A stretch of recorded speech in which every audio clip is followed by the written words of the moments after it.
We have here Greta Fox, who I would like to say hello to.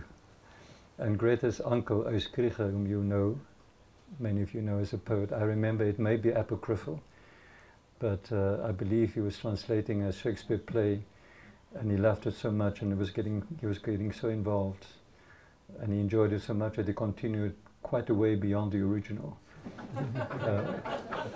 and made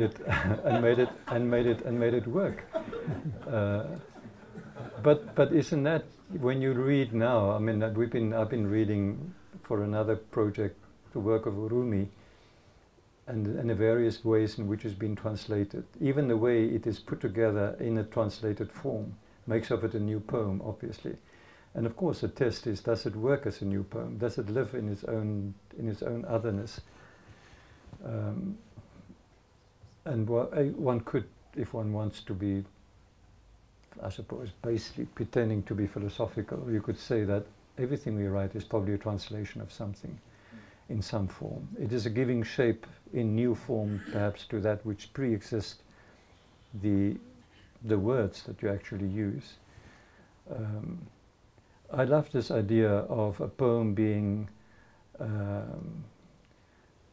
full end, the thing that you hang in a window to which all the flies will become glued as they fly in, as it were. In other words, it catches, if it's sensitive enough, it carries the echoes of what it ostensibly came from, to a large extent. I don't think you must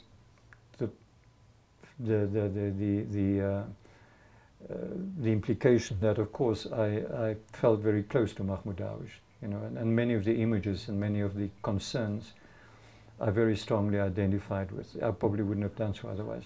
You would not be the only person, but this was a very important reference for me. So one is trying to capture as much as you can. You're trying to sail as close as you can to the wind in many ways, but you can only sail in your boat. You can't sail in somebody else's boat. Nou, mixen damos metafoors voor Afrika en zo.